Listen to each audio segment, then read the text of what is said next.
bienvenue dans cette nouvelle série de vidéos Storytime, les tafs de l'horreur, ou devrais-je dire les tafs de tous les enfers. Donc série de vidéos d'accord, dans laquelle je vais raconter mes histoires de taf les plus horribles.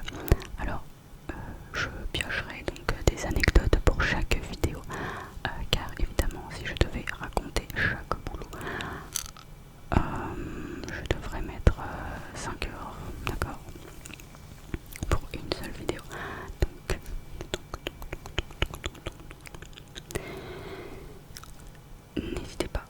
N'hésitez surtout pas à vous abonner, à liker si vous aimez le concept. Je ferai une vidéo par semaine. Même si je me fous.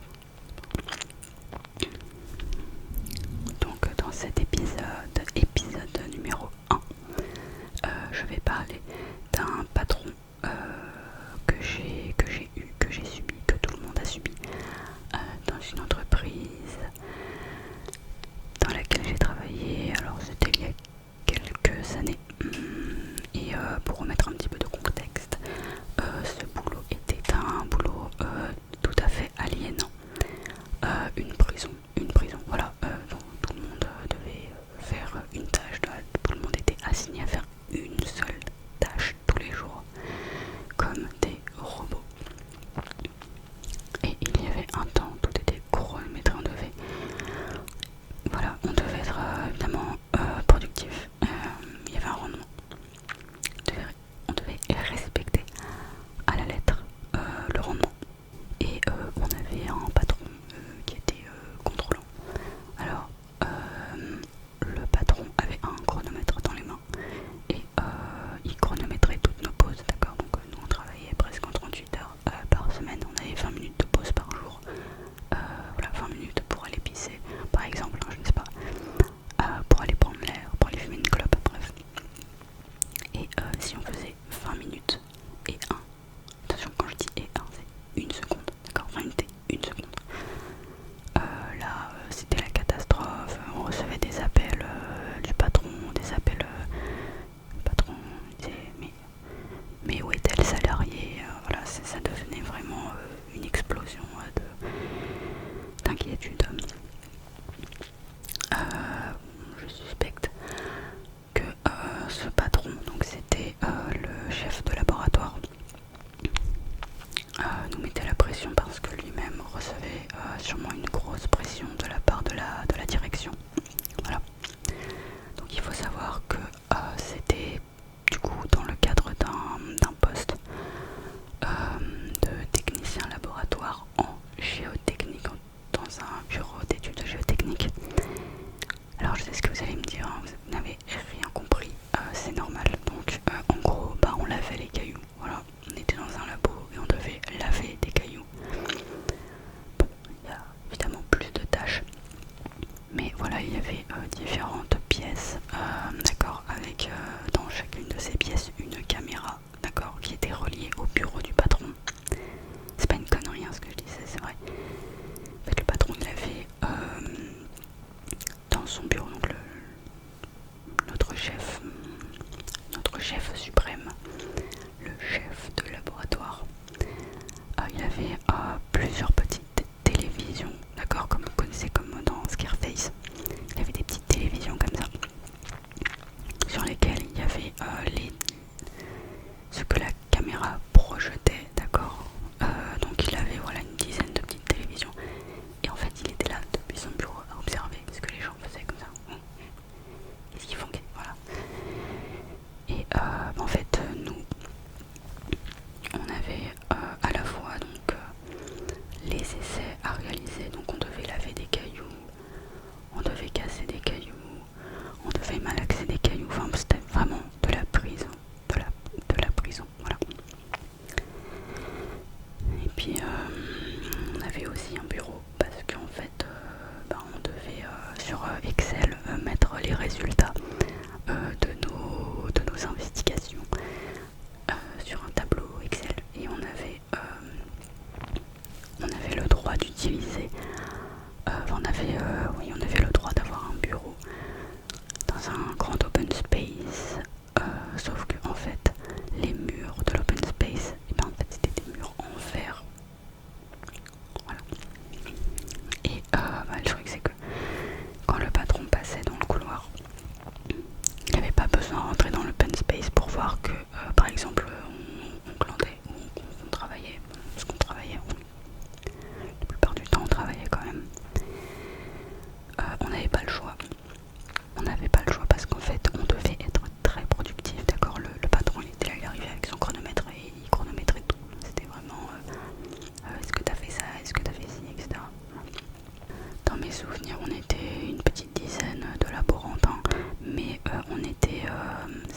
5 et 8 à avoir un ordinateur dans l'open space parce que il y en avait, c'était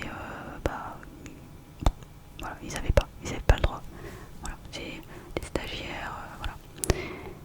Et en fait, dans l'open space, je pouvais voir le bureau du patron.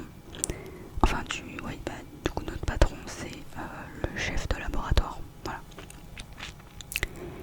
Pourquoi? Parce qu'en fait, lui aussi, il avait des vitres à la place des murs. On pouvait tout voir.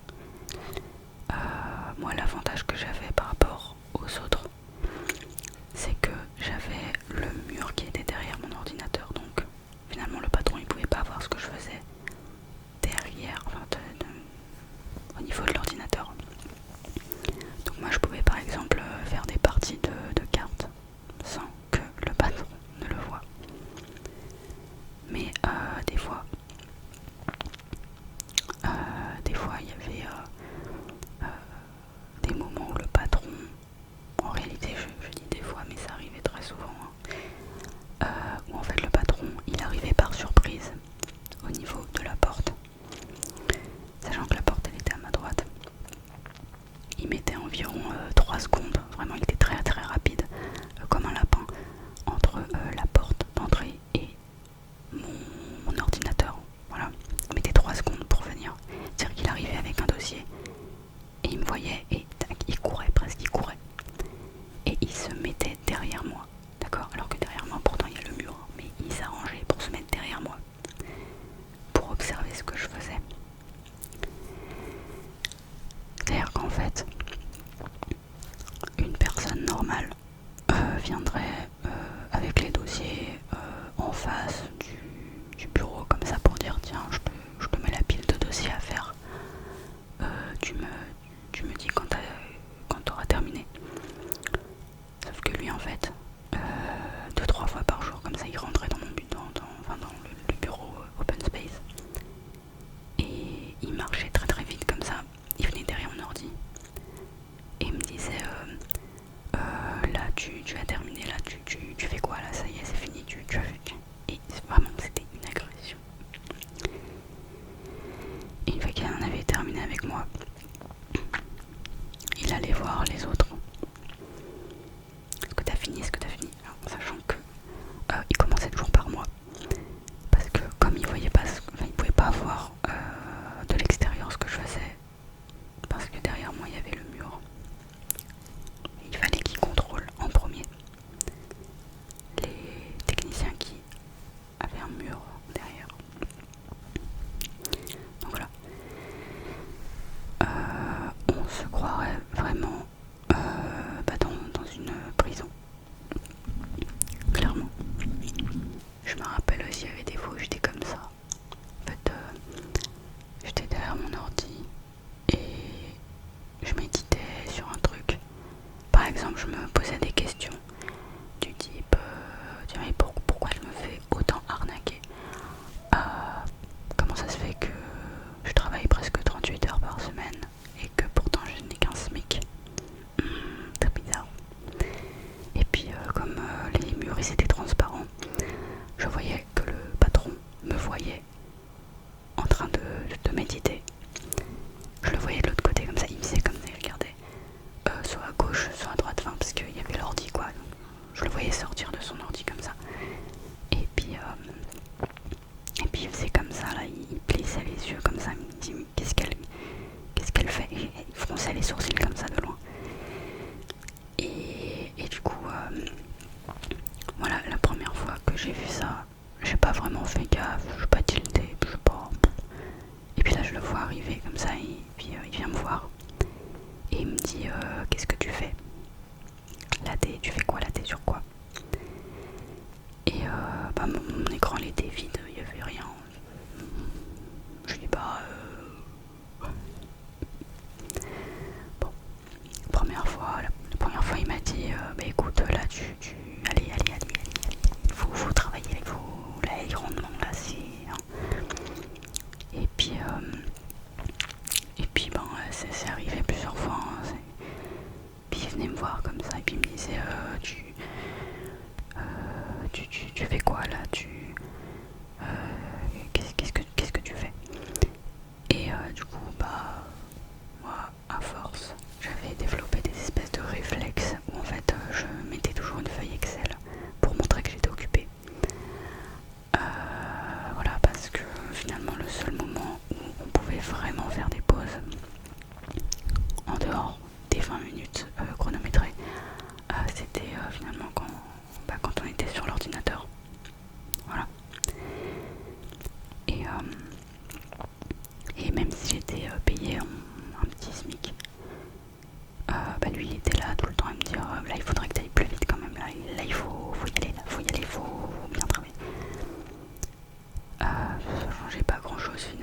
salaire de travailler beaucoup ou pas. Donc au final, je voyais pas trop l'intérêt de ça.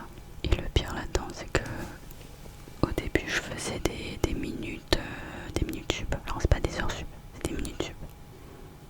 Et quand j'ai compris que c'était pas payé, j'ai arrêté d'en faire déjà. Et après je me suis mise à faire plus de pauses, des pauses, les pauses café, voilà.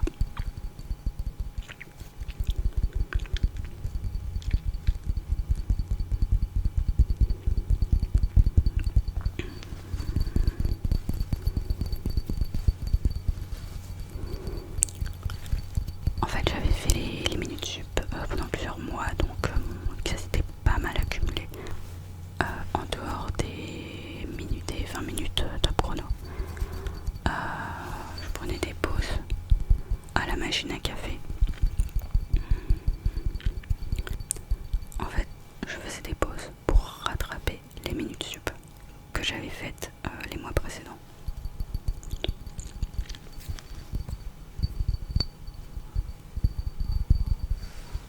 Du coup, j'allais à la machine à café et je faisais mes pauses à la machine à café.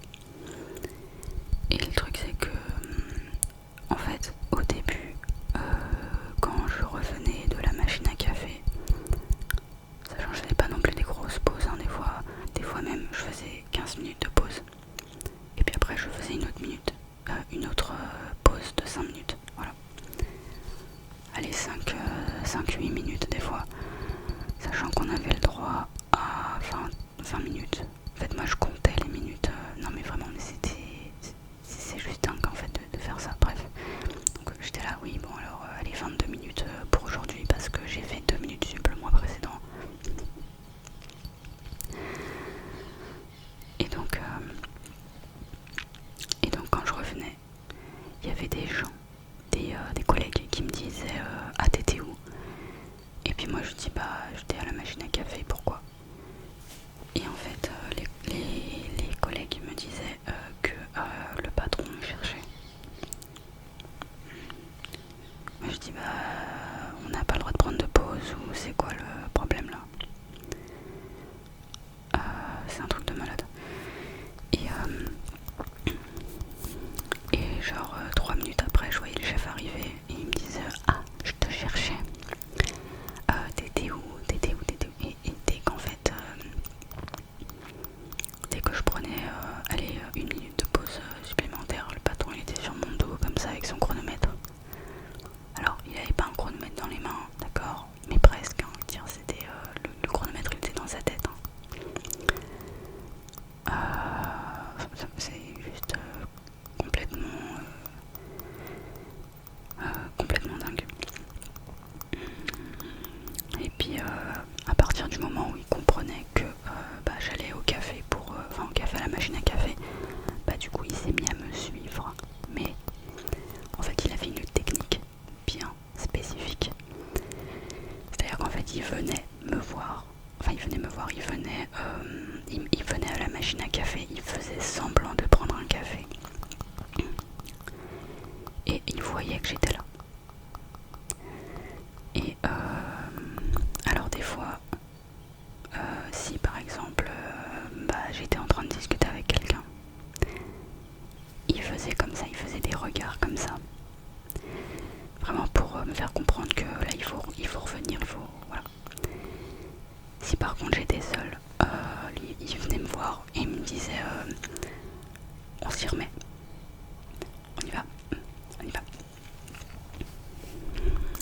Sauf que voilà, c'était continuel, c'était tout le temps.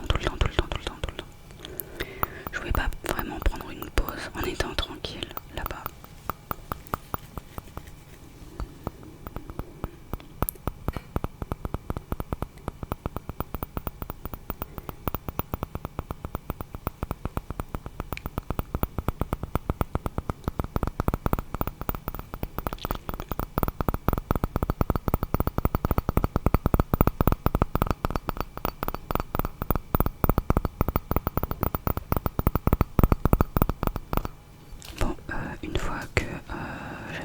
compris la supercherie, enfin que lui il avait compris la supercherie, j'ai décidé de prendre mes pauses café et goûter dans la cuisine.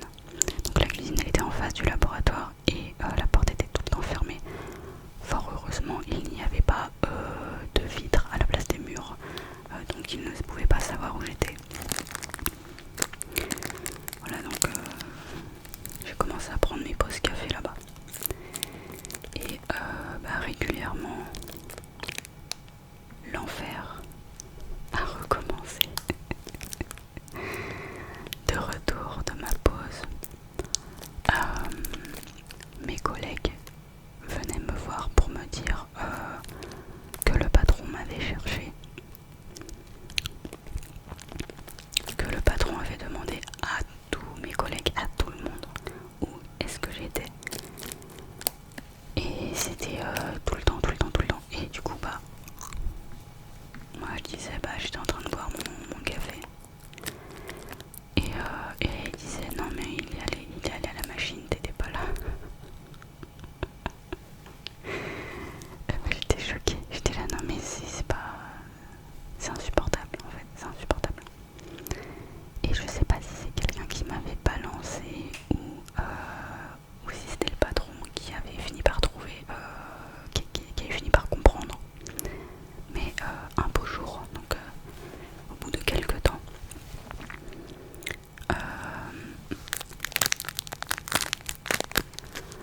le patron a fini par comprendre où est-ce que j'étais pendant les pauses que je prenais.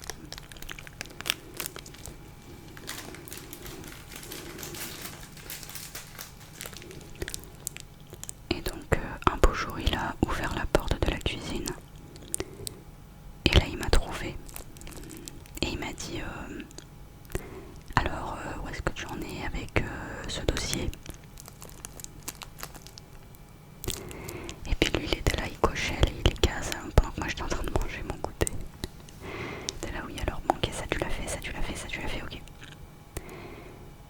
Et du coup c'est devenu une habitude pour lui de venir du coup au café, à la machine à café, puis après d'aller ouvrir la porte de la cuisine. Et là, bon, comme j'y allais très souvent, il venait de plus en plus ouvrir la porte de la cuisine. Là c'était vraiment devenu une habitude, c'est comme si en fait c'était devenu mon bureau. Il ouvrait la porte comme ça, il disait alors du coup le dossier. C'est vraiment incroyable. Donc face à une telle ténacité, j'ai du coup décidé de changer totalement les plans, de changer mes plans, voilà. Et de prendre ma pause café dans les vestiaires, voilà. Sachant que il y avait les vestiaires femmes et hommes qui étaient séparés, donc je pouvais aller tranquillement dans les vestiaires des femmes pendant ma pause café pour ne pas être dérangée. Voilà, non, mais c'est quand même incroyable d'être obligé d'en arriver là quoi. Donc là je prends mon café à la machine à café, je descends, j'essaye de contourner pour pas que le patron me voie. J'ouvre la porte des vestiaires et là qu'est-ce que je vois? Je vois ma collègue avec un café. Je vois ma collègue avec son café, elle aussi. Et moi j'étais là, non, MDR. Et elle était pétée de rire.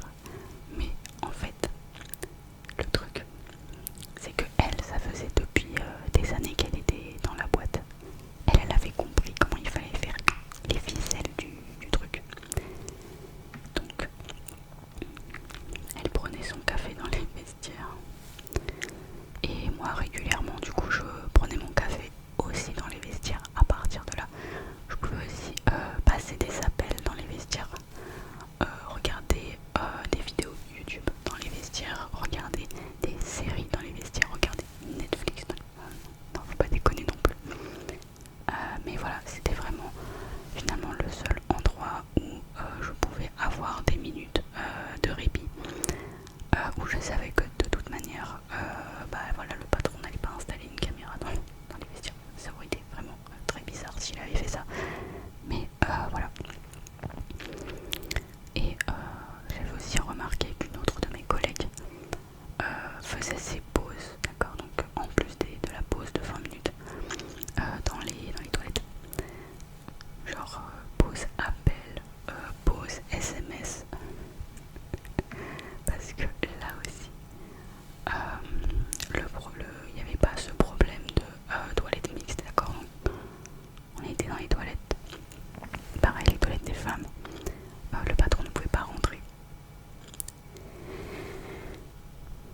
dingue. C'est quand même incroyable de se dire que finalement les seuls endroits où on pouvait être tranquille, c'était quand même les vestiaires et les toilettes. Non mais bref. Moi je suis toujours complètement... Non mais je n'ai même pas les mots en fait. Mais après, quand je dis qu'ils nous suivaient pas dans les toilettes, je dis les filles, ils nous suivaient pas dans les toilettes, mais par contre ils suivaient les garçons dans les toilettes. Et ça c'est pas une connerie, d'accord. J'ai eu des témoignages, d'accord, de collègues qui ont été suivis dans les chiottes, d'accord, notamment un collègue qui était en train de pisser et il y avait son patron qui est venu et qui lui a dit, d'accord, au niveau des trucs, des trucs pour pisser là, ah tiens, je te cherchais, oh tiens, je te cherchais. C'est-à-dire qu'en fait le collègue là, il avait même pas, il avait même pas encore commencé à se laver les mains, d'accord, il était juste là, comme ça, en train de pisser. Je sais pas si vous vous rendez compte de la folie que c'est. Vraiment, ce patron avait un gros problème de contrôle. Et il avait même, alors ça je sais pas si c'était une légende ou si c'était vrai. Je crois d'ailleurs que c'est moi qui l'avais inventé, mais bref, il y avait un collègue qui m'avait expliqué que il était en train de chier dans les cabinets. Et en fait le patron, il est venu dans les toilettes. Et en fait il le cherchait. Et alors moi je crois que c'était moi en fait qui avait inventé le truc, mais il me semblait qu'il avait mis un dossier sous les chiottes. Justement, il avait passé le dossier par-dessous les toilettes pour dire tiens, prends le dossier, il faudrait que tu regardes ça. Mais je sais plus si... Non, je pense que c'était une légende. Je pense que c'était moi qui, à force de me dire ouais, t'imagines s'il avait fait ça. Mais bon, je pense quand même qu'il en aurait été fort capable de lui passer le dossier en dessous des chiottes. D'autant plus que moi ça m'est arrivé d'être appelée pendant que... quand j'étais aux chiottes quoi.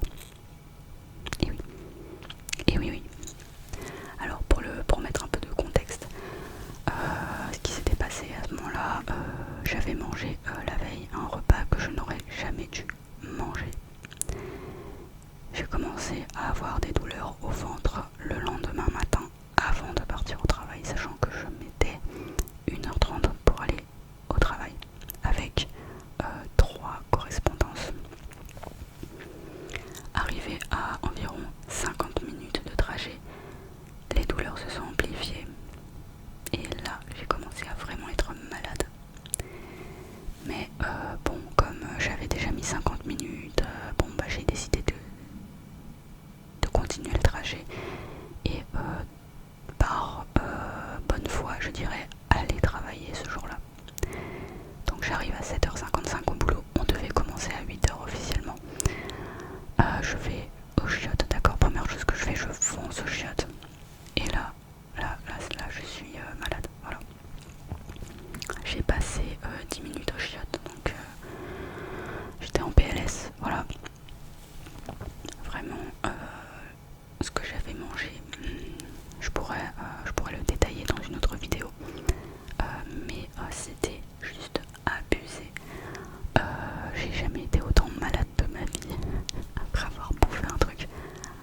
Bref, donc à 8h05, j'étais sur les chiottes et là je reçois un appel de mon patron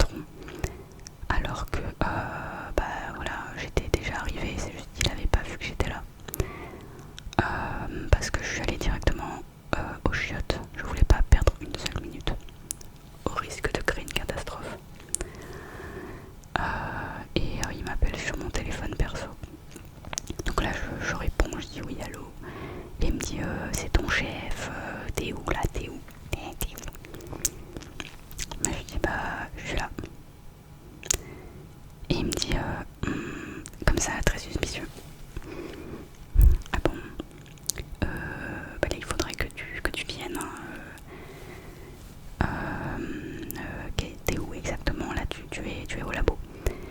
Et moi je dis non, non, là, je suis à la fin, je suis à côté, je suis en train de me préparer. En fait, j'ai pas trop osé rentrer dans les détails de ce qui se passait. Et du coup, bon, j'ai simplement dit que voilà, j'étais en train de me préparer, que j'arrivais.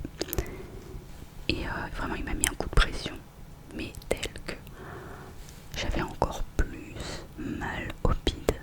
Je veux dire, le stress, c'était amplifié. Mais ce gars, il me stressait, il me fatiguait. Et du coup, je dis ok, j'arrive, mais j'étais malade encore. C'est de la folie.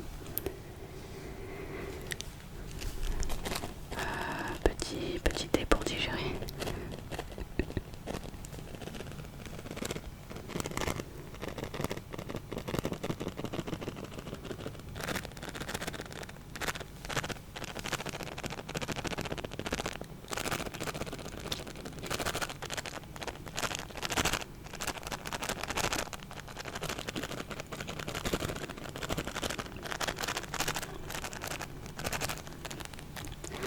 Et là il me dit bah, il faut que tu commences là tout de suite hein, parce que là les rendements donc là j'arrive, je dis bonjour et tout. Et là il y a mon manager, donc c'est pas le patron, mon manager qui vient me voir et qui me fait la morale parce que je suis malade. Il dit ouais, oh, t'es malade, faut que tu prennes un médicament, c'est pas la première fois que t'es malade. C'est quand même, voilà, c'est embêtant pour nous parce qu'on a besoin d'être productif, on a besoin que t'ailles vite.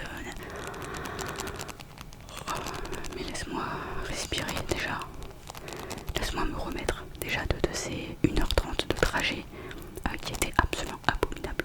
Je me suis retenue de chier. Je me suis retenue pendant 1h30, d'accord. Je me suis retenue. C'était horrible. Donc, juste me parle pas. C'est là qu'en fait on voit le vrai visage des patrons quand vous êtes malade. Quand ils vous font la morale, ouais t'es malade, mais attends, comment j'étais censée savoir que ce plat allait me rendre malade? Et puis même, par bonne foi je suis venue, parce que je ne voulais pas manquer le travail, d'accord.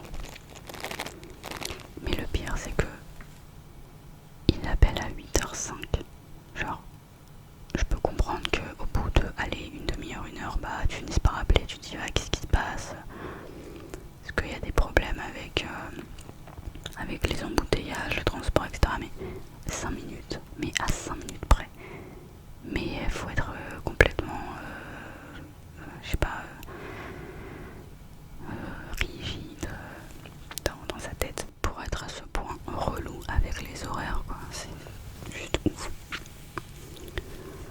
Puis je me rappelle aussi d'anecdotes où en fait j'étais parfois en train de discuter, voilà, parce que c'est toujours bien de discuter de temps en temps avec quelques collègues. Évidemment qu'il faut pas abuser, je dis pas qu'il faut abuser et parler pendant 3 ans, d'accord, mais pour rendre la chose un petit peu plus vivante. Et très souvent je voyais le patron débarquer, on ne sait d'où exactement, mais il débarquait comme ça. Et puis il nous disait allez, on se met au travail. Dès que je discutais avec quelqu'un, mais ça durait quoi, à peine 30 secondes. Le patron débarquait dans une pièce, d'accord. Alors évidemment c'est une pièce où il y a une caméra, parce que quasiment toutes les pièces avaient des caméras. Lui débarquait comme ça, et puis il venait nous dire allez, on se met au travail.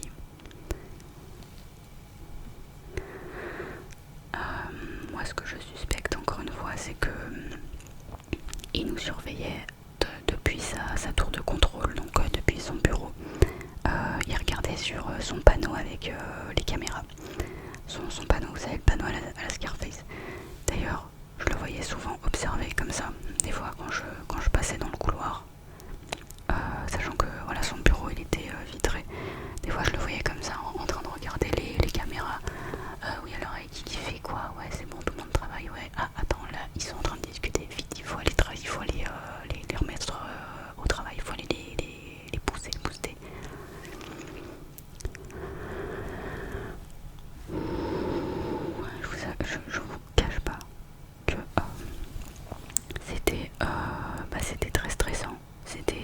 c'était même épuisant.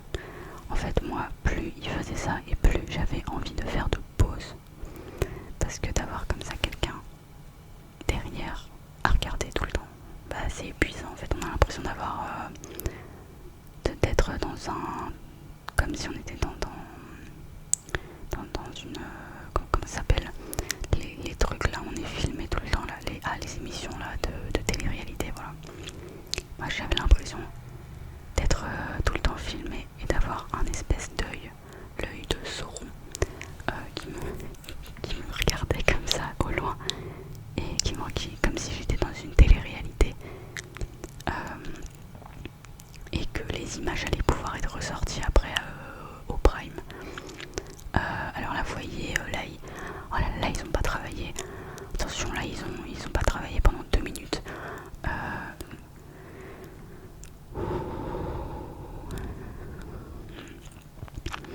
Mais je me rappelle, même pendant les pots de départ évidemment il y en avait un par mois minimum, hein, dans le labo. Et ben même pendant les pots de départ, le chef labo il nous mettait la pression pour faire ça vite, pour finir ça vite. Dès que ça commençait à s'éterniser, 1h, 1h30, il fallait vite terminer quoi. Et c'était toujours très gênant en fait, c'était toujours en fait on ressentait la pression qu'il y avait. Là il était là, les gens ils regardaient toutes les 5 minutes comme ça avec son verre de soda. Ah là les rendements, il faut y retourner, Alors en plus c'était la personne qui partait, qui payait son pot, qui payait tout. Moi je veux dire, je sais pas, mais par respect pour la personne qui a acheté qui a payé un pot, voilà, qui a préparé la cuisine, etc. Il faut pas faire son connard quoi. Je veux dire, elle a préparé un pot de départ pour tout le monde. Je veux dire, ça te coûte quoi de profiter de l'instant présent? Ça te coûte quoi? En plus de ça, le fait de justement prendre une pause, voilà, pour se reposer.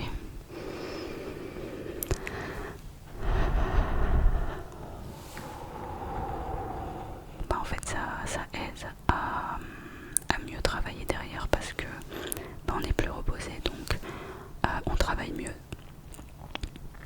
Enfin je sais pas, hein, mais ça me paraît logique. Pareil, le restaurant, je crois que en un an je suis allée 2 fois au restaurant parce qu'on n'avait pas le temps de manger le midi. En fait on n'avait pas le temps de sortir pour aller au resto. On n'avait qu'1 heure de pause, on devait manger notre Tupperware directement dans notre bureau. Donc le restaurant c'était pas pour nous quoi. Et je me rappelle que les seules fois où on était allé au restaurant, évidemment le patron nous avait pas payé le restaurant. Mais en plus de ça, on restait allé 1h, 1h10 grand max. Et je le voyais en train de stresser toutes les 5 secondes. Il était là, voilà, là il faut partir, là il faut partir. Là les rendements. Et chaque seconde qui passait, c'était 1 seconde de moins de productivité.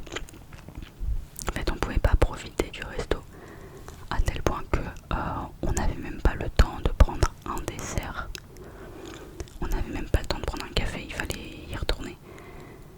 C'était vraiment vite. Les rendements, non, parce qu'il faut rentrer, il faut retourner au labo parce que sinon le patron il va faire une crise cardiaque. Hein, les ambiances, on va dire, dans les moments où on était censé passer du bon temps, elles étaient stressantes et pesantes généralement.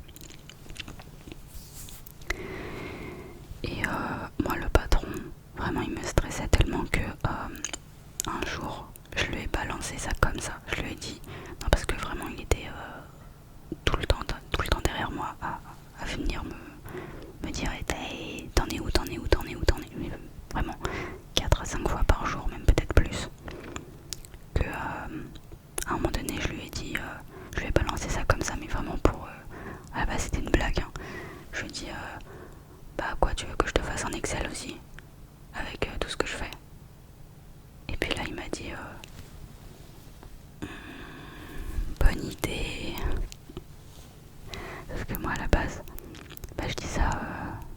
Enfin, c'était vraiment une pique que je lui ai balancée. En plus, je lui ai mal parlé, quoi. Et je lui ai dit, putain, mais en plus de ça, il était content. Il était content que je lui propose. Donc, j'ai fait un Excel avec tout ce que je faisais. Et chaque semaine, je devais lui envoyer. Donc, le vendredi soir, je passais la moitié de l'après-midi à faire cette merde. Du coup, je perdais du temps pour lui. Voilà, mais ce que j'ai remarqué, c'est que il s'était calmé. Mais alors totalement calmé. Parce qu'en fait, il voyait à la fin. Ah ok, d'accord, donc t'as fait ça, ça, ça. Donc en fait, grâce au suivi Excel, le patron contrôlant pouvait vraiment voir où est-ce que j'en étais et qu'est-ce que j'avais fait une fois par semaine. Et donc, évidemment, ça lui avait fait baisser le stress et la pression. Après, évidemment, il était toujours, on va dire, contrôlant. Hein. Ça ne l'empêchait pas de regarder les caméras, d'être l'œil de Sauron, d'accord. Mais ça l'avait quand même pas mal calmé à l'époque.